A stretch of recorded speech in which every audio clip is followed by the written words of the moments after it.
I think you're going to dig this video. Today, we're going to talk about something that a lot of people don't really talk about or think about, and that's your fall garden. Think about it. Some of your most memorable memories are the evocative things that happen in fall. For me, if you've ever listened to the Permaculture Pimpcast, you'll know that that for me means apples, but it also means pumpkins. It also means all these other things. And it also means some of the things that we plant before we get to that point. That's what we're going to cover today. Well, the first thing we need to do, as you can tell, is make room. Okay, we got a lot of things that we planted through the summer, and of course, there's a lot left over, and we're going to show how we use all those things. So you want to stick around to the end. But as you can see, Michelle, she's ahead of me right now, and I'll catch up. But I'm over here running my gap. We got to first remove everything out of here that is going to prevent us from moving on to the next thing. Don't worry, we'll cover that in a second. But we still got some basil in here, which also means I'm going to see a little more pesto in my future. Got some all throughout here, got nasturtiums, these little cucumbers and stuff. Oh yeah, still got some that could probably work out. And I eat mine like a sandwich. Really sweet, actually. So we're gonna get this stuff out, and we're gonna talk later on in the video what exactly we do with it.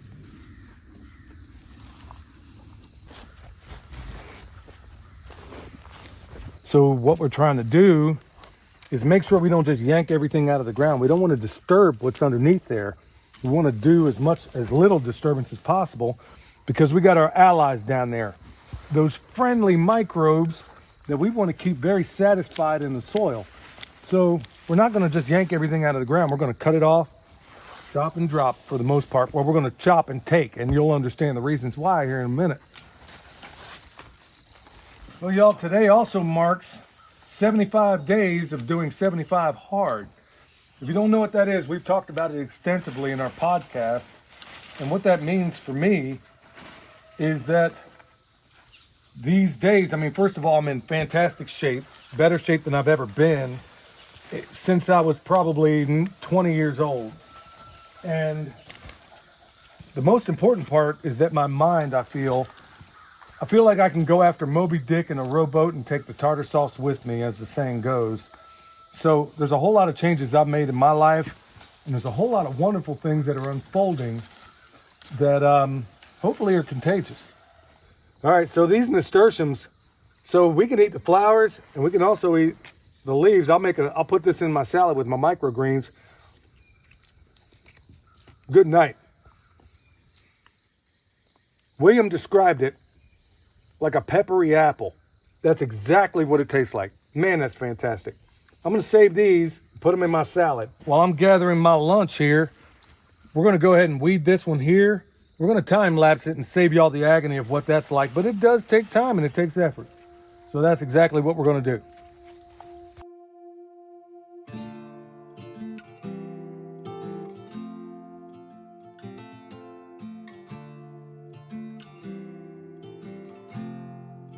Because we are a permaculture farm, there isn't a single thing that will not be used or reused or given to something. Remember that third ethic in our perspective, the abundance given to the previous two, which is earth care and people care.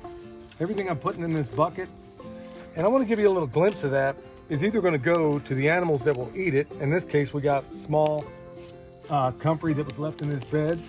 We don't want it to outcompete some of the stuff that's here. So we're basically taking the leaves. The rest of it, it will have something of a commensal relationship with the things that we're going to plant in it. But we'll show you all that here in a minute, like we always do. Everybody gets a piece, from the people all the way down to the animals, all the way down to the microbes. Honestly, this is one of the best tools I like using for getting this comfrey up. I mean, it cuts on this end more aggressively, but when you push it, it cuts another kind of way, which for me, when I'm grabbing a hold of this comfrey, I like to push it and then take it that way. So you can use it for whatever applications you want. We got them at the website if you want one. I am holding a little flat of Swiss chard that you started by seed, right? Right. And then you got some other things you started by seed. What were those? We've got cauliflower, broccoli, spinach, and cabbage that we started by seed. The ones that are already in flats that are ready to go behind us, right? Right. Okay, so how did you determine when to put this in and what we were going to grow? I mean, you started from our frost date. Explain that to folks that don't know. So you want to take your first frost date of the year, which for us is about October 15th. And you want to, for some varieties do better in the fall than they do in the spring. Cabbage is one of those varieties. Swiss chard, spinach, broccoli, all of these are very cold hardy varieties that you can grow in the fall. And in the fall you have less temperature swings than you do in the spring, which is another thing that you have to deal with in the spring is you have these wild fluctuations, and in the fall you don't have to deal with that as much. So pick your varieties that you want to start in the fall. Like I said, spinach, Swiss chard, you can do lettuces. Lettuces are pretty short, like about 40 days, so you can get those going. And you want to count back from your first frost date to about how long it takes for those varieties to grow, which broccoli, cabbage, cauliflower are all about 90 days. So you want to count back, and you don't have, it doesn't have to be perfectly 90 days because they're still going to survive. Most of their growing is going to be done August, September, October. So it doesn't have to be perfect.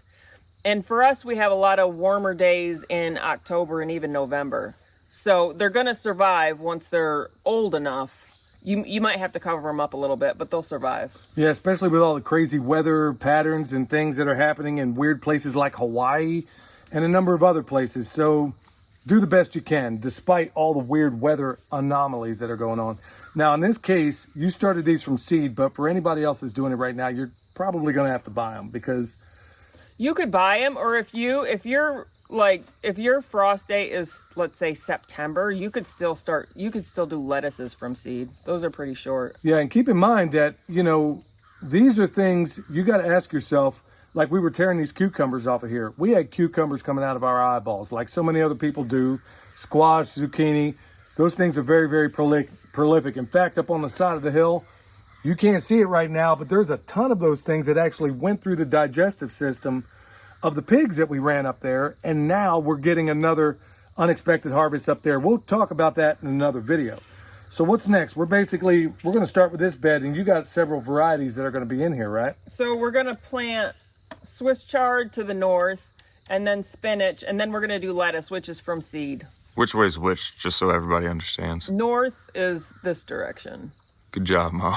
Wow. Folks, y'all don't know how monumental that is, because usually in the past you say which way is north and she say up. Not quite that way, but you get the point. I'm so proud of you, honey.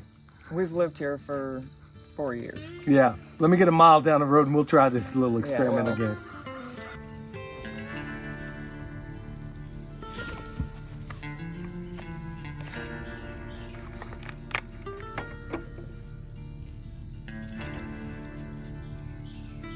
Hey, Dad, what are you planting and what's the spacing? Well, this here is spinach, and the spacing is about 4 inches apart. So if you need to use your hand, we've talked about it before that generally you need to know what the length of things are. So my fist is a little bit more than 4 inches. That's 6 inches. That's more like 8 inches. So you don't have to walk around with a tape measure or anything else. I mean, it's really not that exact. Mom, what are you planting and what's the spacing and the depth? I've got some butter crunch lettuce. Yeah, boy. And the spacing, I'm just planting them by seed. And the depth is 1/8 of an inch. I'll probably have to come back and thin some out just because I'm planting it pretty thick. So you just want to lightly cover them. All right, so you just got done seeding the lettuce. Dad's over there planting the spinach. What are you planting now? I'm planting Swiss chard.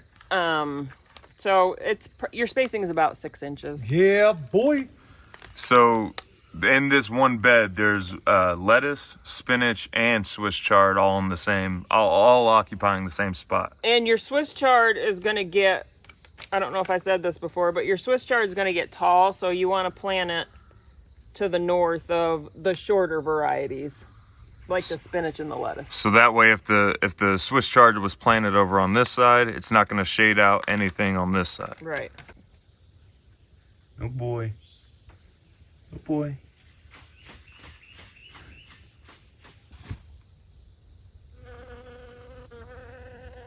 Well, no gardening video would ever be complete without the greatest Pyrenees, Milk Boy. Ain't that right, boy?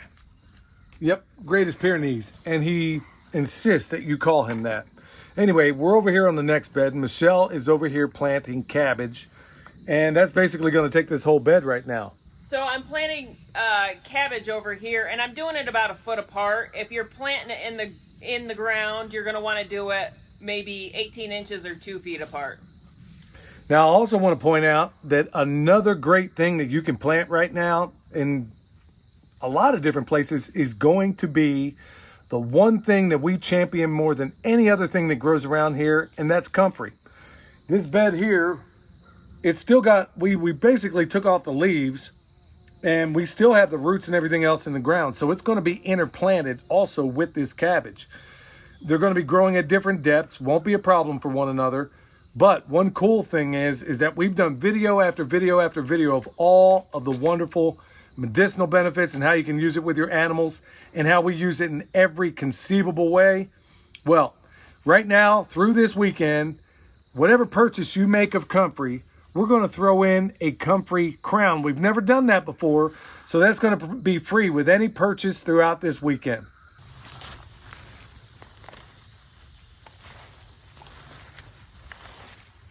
All right, so we're just digging this horseradish out so we can So she can eat every bit of it, that's why. So we can plant some cabbages. And I'm just trying not to break it off, which I just did.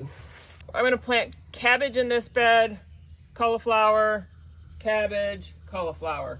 And while I'm planting, you're gonna dig the horseradish out. Yep, got me doing the slave labor. I'll just leave it right there.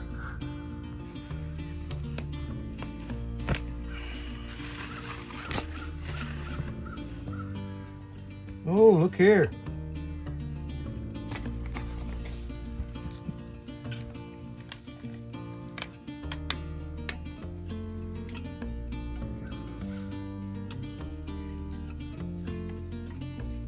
Pretty cool when you come out to plant and then you wind up harvesting. Like right here, these worms, good night. Look at these guys.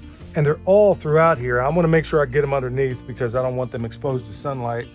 Doesn't take long for those guys to die, but you know, as a little, not only am I getting the cool horseradish that's all throughout here, you know, what they call wasabi in a lot of places, what is actually horseradish. Anyway, as I'm pulling this out and I'm thinking about these worms, folks, it might interest you to know that everything a worm touches or eats is vastly improved. That's why you want a lot of worms out there, because good night, man. What they do for you is just nothing short of astonishing.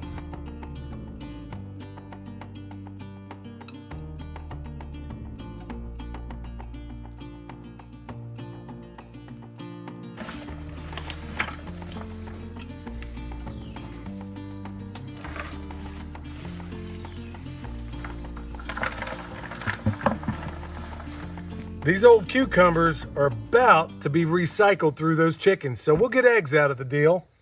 This here, believe it or not, this is what I'm excited about, and I'm going to show you what I'm about to do with it.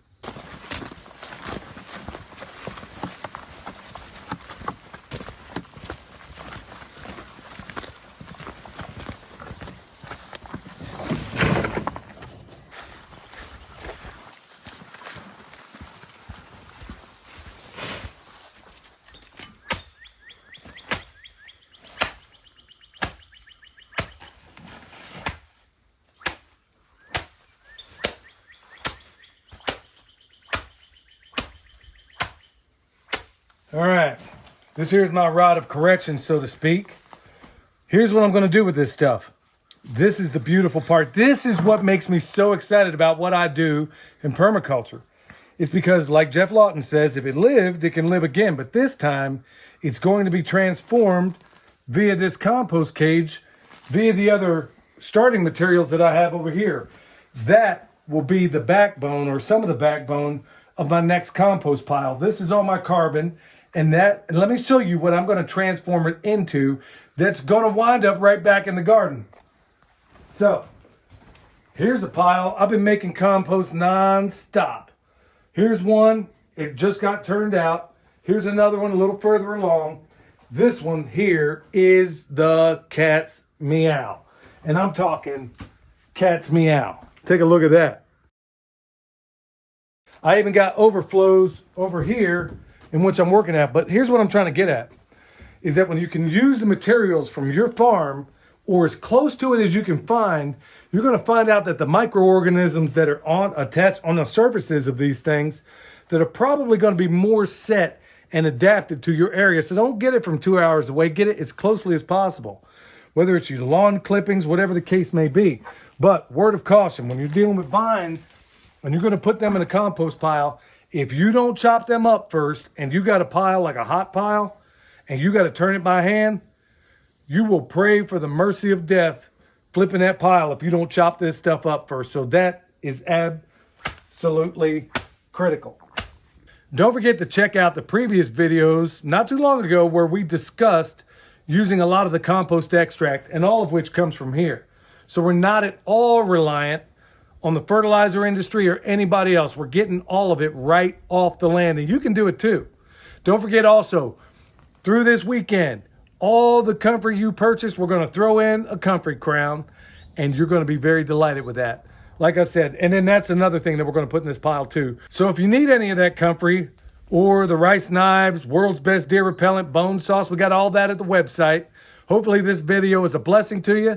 Until next time, this is Billy, that's very tongue-tied for some reason, from Perma Pastures Farm, where permaculture is my passion. See you next time.